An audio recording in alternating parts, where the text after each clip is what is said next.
అలానే మేము ఇప్పుడు ఈ బట్టతల అనేది జెనెటికల్గా ట్రాన్స్ఫర్ అవుతుంది కదా, సో ఆ భయం ఉన్న వాళ్ళు ముందు నుంచి ఎలాంటి కేర్ తీసుకోవాలి?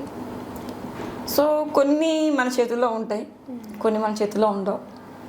సో బట్ యూజువల్గా ఇప్పుడు వరకు అయితే మాత్రం మన సైన్స్ ఎంత అడ్వాన్స్ అయినా కొన్ని జెనెటికల్గా ఉన్న వ్యాధుల్ని మనం కంట్రోల్ చేసే కెపాసిటీ ఇంకా కొన్ని లేవు కొన్ని వాటికి.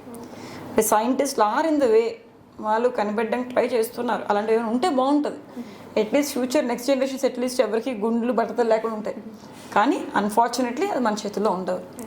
సో ఆ ట్రాన్స్మిషన్ ఆఫ్ జెనెటిక్స్ ఏ టైంలో ఎప్పుడు వస్తాయి అనేది nobody can tell. But general health అయితే మాత్రం మెయింటైన్ చేసుకోవచ్చు.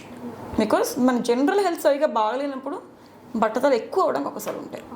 ఓవర్ వెయిట్, ఒబిసిటీ ఎక్కువ ఉండే వల్ల బట్టతలు రావడానికి ఎక్కువ ఛాన్సులు ఉంటాయి.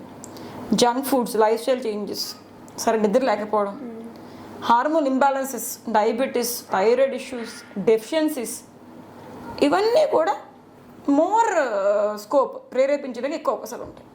సో మన సైడ్ నుంచి మన చేతిలో ఏం చేయగలిగితే అవి చేసుకోవాలి. సో మంచి ఆహారం, నిద్ర, మంచి ఎక్సర్సైజు, మన వెయిట్ కరెక్ట్గా మన హైట్ తగ్గట్టుగా ఉందో లేదో చూసుకోవడం, హెయిర్ని చక్కగా డాండ్రఫ్ లేకుండా చూసుకోవడం, మంచి సప్లిమెంట్స్ ఉండే ఆహారం తీసుకోవడం, ఇవన్నీ చేసినట్టయితే కొంతవరకు మన బాల్డింగ్ని లేట్ చేయడానికి అవకాశాలు ఉంటాయి, ఈవెన్ దో జీన్స్ ఉన్నా కూడా.